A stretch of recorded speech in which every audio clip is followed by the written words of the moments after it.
Hey, welcome back everyone. We're again here broadcasting from my apartment in Queens, New York, continuing our broadcasts Monday through Friday on this new coronavirus, this CCP virus. Today we're going to be starting off going into the Chinese regime's new propaganda campaign, and I'm going to go over some information, what they're saying, and debunk some of it. We're also going to go into some of the new norms that are coming about. For example, this possibility that this online schooling for kids might become a normal thing. Also going to be talking about expansion of government controls and surveillance. I'm going to be tying all this together, showing the picture of where things are heading right now. Now folks, that said, if you haven't already, please don't forget to like and subscribe. Again, we really need your support. For those of you, again, who also want to support the channel, we do take donations, and we, of course, really appreciate it. You know, it's you folks that keep this going. So first off, on debunking the CCP propaganda. Okay, so they've gone through several waves of propaganda. The first wave was the internal cover-up. There's nothing going on. We have it under control. Don't worry about it. No human-to-human transmission, the whole 9 yards. And of course, once it went global, they had to think of another narrative to try to cover that up. And so what do? They flipped it to the United States. Said the Americans brought the virus here during the war games in Wuhan. They said it's the American coronavirus. In fact, some different reports have said that in China, a lot of people actually believe. They call it the USA virus. Once that narrative died down after the U.S. went after them, then they started playing the victim, saying, oh, well, we need U.S.-China cooperation. We need harmonious relationships. Now that investigations are underway, now that some lawsuits are being weighed in terms of how responsible the CCP was behind this, they're trying to paint themselves as being the responsible ones and the United States, specifically, as being the irresponsible ones. And we're going to go into some of the things they're talking about now. And so they're claiming that the USA was warned. They're claiming the Chinese regime held off the virus and gave other countries time to prepare for it. And they're calling for peace, while at the same time they're launching verbal, at least psychological attacks on the US. Now, we're going to start off with a Twitter battle with the FCC commissioner and one of the main Chinese regime spokespersons, and it ended with something pretty interesting. The CCP is claiming that it cannot be held financially liable for the virus spreading abroad for its actions on two grounds. One, that they locked down Wuhan. In other words, they're saying because of our acts to prevent this from spreading, you should thank us. And number two, because it alerted the world in January and February so other countries could act. Now, FCC Commissioner Brendan Carr gave a really interesting Twitter thread where he goes piece by piece and just debunks this. And actually, he did such a good job on it, I wanted to go over some of that here. Now, he notes that of those 2 points, quote, neither argument withstands even casual scrutiny. He continues, he notes the Wuhan lockdown claim is nonsense. The regime's failure in this respect is one of the most significant and direct causes of the global spread of COVID. He notes the CCP didn't lock down Wuhan until January 23rd, and that was after 7 million people left Wuhan in the first 3 weeks of January. And this is, of course, despite the regime having known about the virus since at least December. Some reports say even November they knew about it. But since at least December, giving them credit. And they don't lock down until January 23rd, until 7 million people leave a city of 11 million.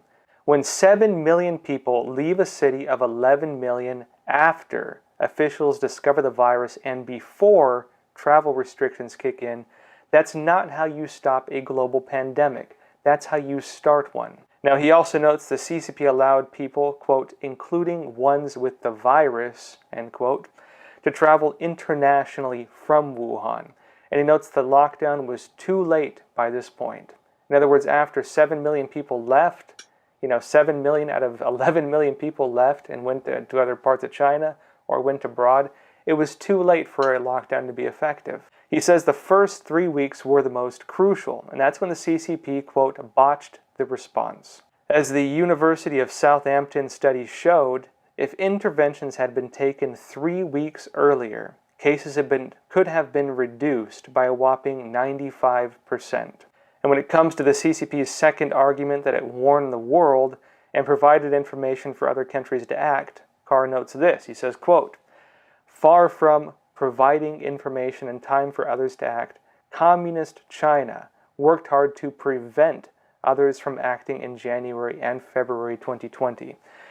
And it used the WHO and Western media in its global disinformation campaign.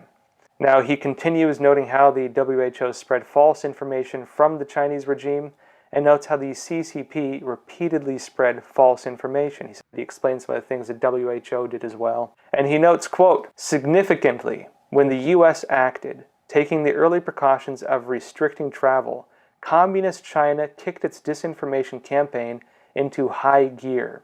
It did not support common sense action in January and February. It fought it. And with the WHO, it pressured countries to stay open." And that's true. Actually, if you remember, when Trump restricted travel from China to the United States, the CCP came out and called it racist. The WHO backed the CCP's claim, and actually a lot of Western media backed their claims as well. Lo and behold, what happened? Many countries, of course, that are facing serious cases right now of this virus, they have in fact tracked, there's some different studies on it, individuals who had the virus, tracking it back to China, and sure enough, it's a map. You can see people who left China, exactly where they went, and exactly where there are problems with the virus right now. Now, he notes as well the CCP used Western media and also disappeared and silenced journalists and whistleblowers. Now, moving on with this whole picture of Chinese disinformation and propaganda, Xinhua News Agency, again currently registered under the State Department as an official foreign mission of the Chinese regime. In other words, not just a state-run media, a foreign mission. In other words, it's basically a branch of the Chinese government, released viral videos spreading disinformation on the virus. They have these on YouTube right now. And they're these animated things with Legos, and one of them represents China, one of them represents the United States. And basically it plays on this whole narrative that Carr goes into, where the CCP is trying to make itself seem like the reasonable one who took all these actions, and the US was the one saying, oh, it's not that bad, oh, we're not afraid, we're not going to take action, we're not going to prevent anything. And then sure enough, when the virus hits, it says, oh, how dare you not tell us about this? And I'll go into this a bit more at the end, but this is how disinformation works. I've mentioned before disinformation, and disinformation could include a lot of different types of misleading information. But one of the most common types, going back not just to the CCP, but even going back to the Soviets, is that disinformation often plays into the footnotes. There's the initial fake report, the initial fake narrative that comes out. But then the real disinformation comes in when that fake narrative takes on a life of its own. It enters the footnotes of other reports. And so the disinformation is just a grain. It's 1%. It's that false conclusion in that 1% in the footnotes of a broader report.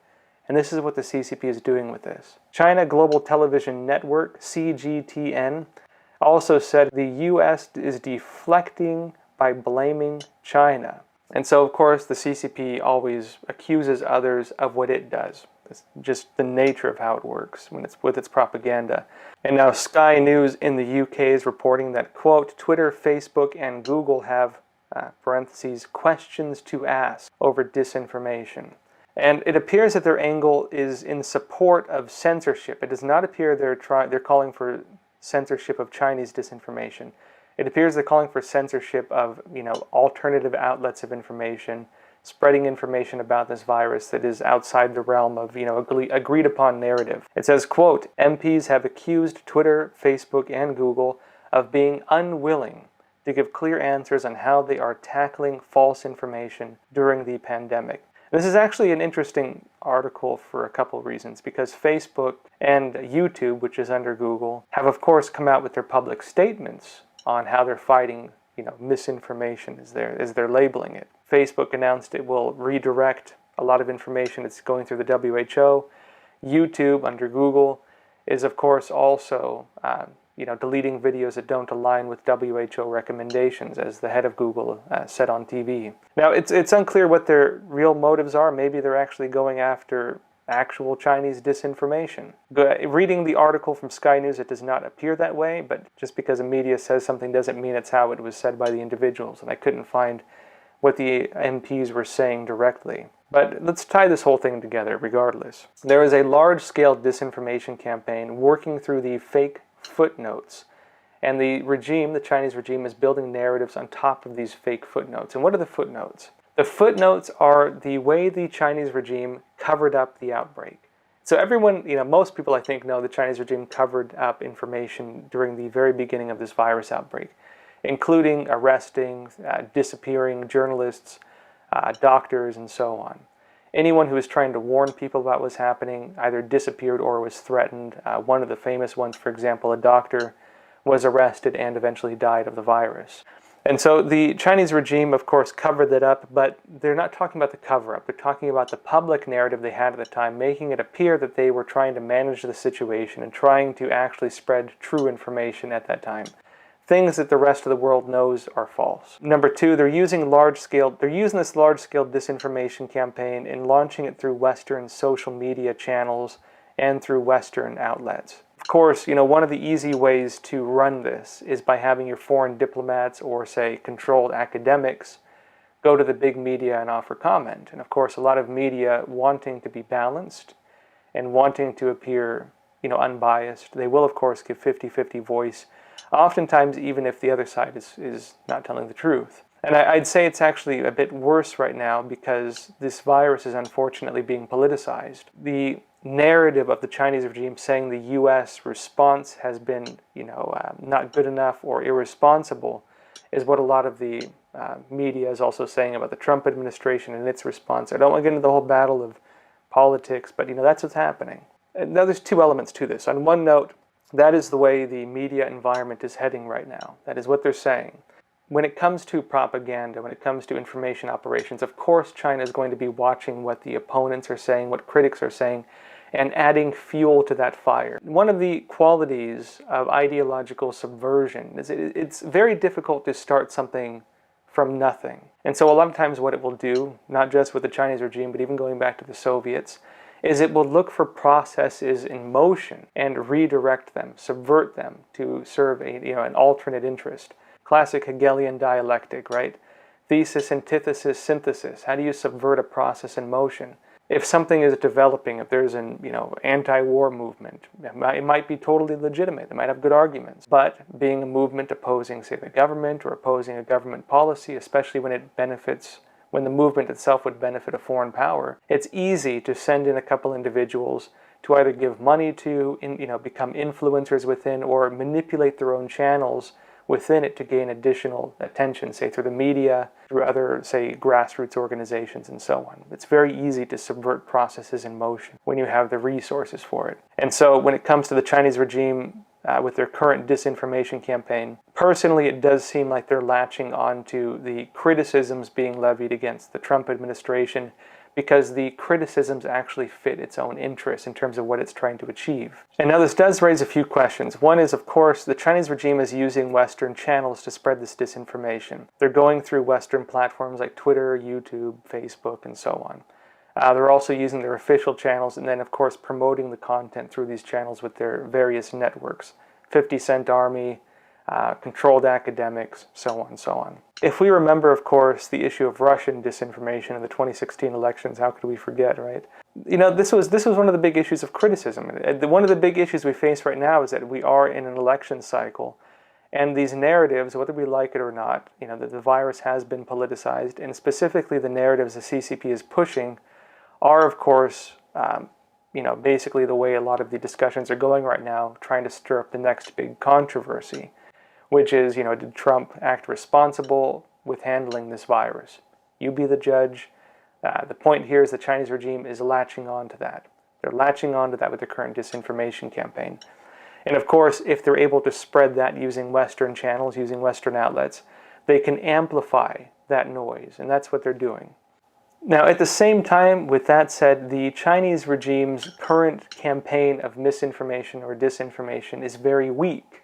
It's very easily debunked. Personally, I don't think it's going to last. I don't think it's going to hold water. And in fact, although, of course, I did criticize the media a bit for siding with them or aligning themselves with them, you've seen both sides. The media a lot of the big media have been playing both sides of the narrative. They have been criticizing it a bit. They've been supporting it a bit. So it's not one or the other. The Chinese regime can't stop what's coming. It can't prevent the wave of what's coming. It can make these narratives to sway public opinion, but it's not something that's going to affect, federal investigations and eventual trials, possibly within world courts, possibly within each individual country. And Trump's talking about, for example, using sanctions as a way of, say, holding the Chinese regime responsible. So it doesn't appear they have any way out of this. Now, moving on, the world could be very different once this whole virus ends. One of the issues you have when a crisis hits is that new systems, new ways of life, new practices can be tried and tested. And of course, if people come to like them, if governments come to like them, as things are happening now, there's a possibility that they will stay, that things will not go back to normal. And so we're seeing two trends emerge right now. One is the online education, kids going to school from their homes, online learning. And the other is working from home. Employees at different companies, the ones that allow it at least, being able to work remotely, such as myself right now. Hey, Market Watch had an article that says, quote, New York teams up with Bill and Melinda Gates to reimagine education. And this is a quote from Governor Andrew Cuomo, New York Governor Andrew Cuomo, saying, New York will work alongside the Bill and Melinda Gates Foundation to reimagine education in the state. And he continues, noting that New York should, quote, take this experience and really learn how we can do differently and better with our education system in terms of technology and virtual education. It's not about just reopening schools. When we reopen schools, let's open a better school, and let's open a smarter education system. Now, of course, Bill Gates, he's one of the main figures behind Common Core, this new education system, which has been, according to a lot of studies, has been pretty much a disaster in terms of kids being unmotivated, in terms of teachers losing their spirits, in terms of this, centralized education form that honestly doesn't make a whole lot of sense sometimes and seems to have a lot of political motives worked into it. That said, we'll have to see what exactly they're going to be doing when it comes to online education. Personally, seeing how the online education system works so far in New York, it's not too bad. Maybe it is better if kids get to stay home and do their school. A couple issues that will come up is, one, what about working parents? You will either have to have one parent stay home, have a babysitter, which in New York is about as expensive as one parent having to work anyways, or you're going to have kids home alone doing their schoolwork. It's very likely, I think, based on my analysis, they're going to have optional in-building education. In other words, if you don't have the conditions, maybe you can send your kids in still. If they have fewer kids actually going into the schools themselves, that does open up a few things, which is possibly smaller classrooms, less disruptions of students who might not want to be there, for example. Maybe the quality of education would go up a bit. It is possible. At the same time, there's also the possibility that it would create issues of, income inequality, which in New York is one of the big things that they're focused on. Wealthy parents could afford, very likely, to either have a babysitter or have one parent stay home, which raises the issue of families that can't afford to have one family member stay home or can't afford to have a babysitter, which could mean that maybe they're going to give additional benefits for schooling to kids who need that. And realistically, if they do get rid of some of the physical schools, maybe that will open up the budget for that. Newsweek is reporting 54% of Americans want to work remotely regularly after coronavirus pandemic ends. In the UK, it says, this is from the Straits Times, Britain to recommend sweeping changes to workplaces after coronavirus lockdown. And USA Today is reporting, quote, working at home had a positive effect on productivity during the pandemic. Realistically, actually, too, that if parents end up working from home, maybe it does make it easier for them to have their kids at home. And maybe if there's more tolerance for parents working from home, it'll make that easier for the kids to stay home as well and not need a babysitter. Actually, that might be, in my opinion, maybe that's a good thing. Kids get to have more time with their parents. Now, I had a friend, for example, who grew up in the Soviet Union. And he was telling me that, he moved to the U.S. when he was pretty young. He said that actually, even though the quality of education he had in Russia was better in terms of math and science and things like this, it was more technical, he said he felt he learned more in the U.S. He got more value out of it. And actually, he said it wasn't because of the education system. It was because of the social environment. He learned how to interact with people going to American schools. He learned, social values, how to make friends and have your place within a community. That's what he got from his school. That said, with Common Core, you don't really have a whole lot of that anyways. I mean, of course you do maybe between classes, but it's pretty robotic and dehumanized in my opinion. And so maybe it won't make a huge difference. At the same time, what does it mean for our society when the isolation of our culture that we already have to some extent becomes institutionalized? When the institutions themselves no longer require, or maybe even eventually fully allow, for direct communication between people. For kids, for example, if online learning becomes the norm, then of course it's not really allowed for most of them to have in-person learning.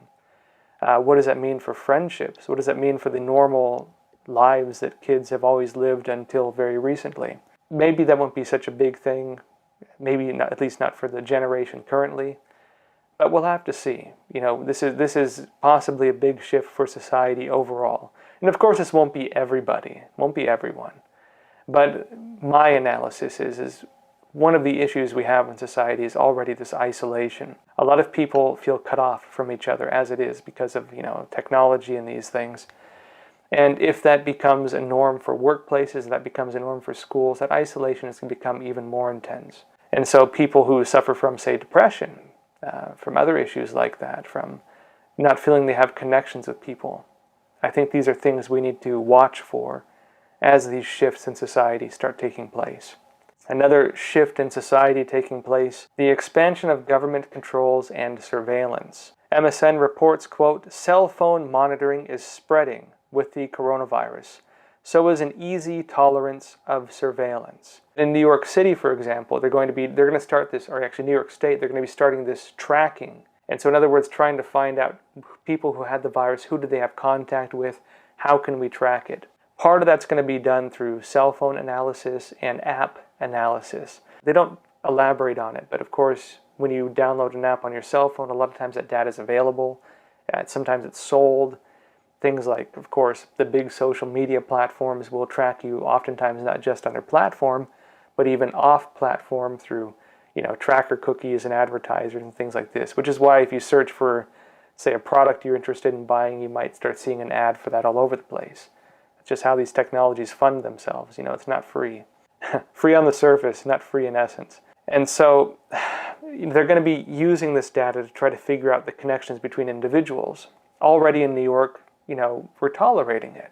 This is an expansion of surveillance that people are, of course, not really rising against at all, and they're tolerating it. The Straits Times is reporting, quote, "Apple, Google ban use of location tracking in coronavirus contact tracing apps." Now this actually is interesting because, of course, your cell phone does track your GPS location. In fact, even if you turn it off, they can still track it. For example, I've mentioned before that police databases, one's available to most police officers in most states. If they get an individual's phone number, for example, they can of course trace that individual's, not just your phone number, but phone location, relationship to other phones within the vicinity of where that individual went, which of course is tied to individuals. What usernames the person uses, what email accounts are associated with them. And so there's a lot of data that is collected. This isn't a secret. I would say it's probably not widely known, but it's not a secret. And so this technology does exist. It's interesting that Apple and Google are banning the use of location tracking in these coronavirus tracing apps, which may suggest that at least Apple and Google will not be providing information like this, although that doesn't go to say other companies that might be doing, apps and so on that do trace this information. A federal judge has ruled Illinois' stay-at-home order is constitutional.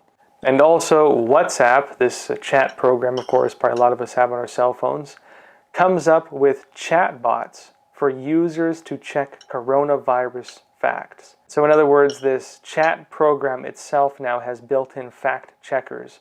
Who fact checks the fact checkers? And so what do we have here? The bigger picture of it.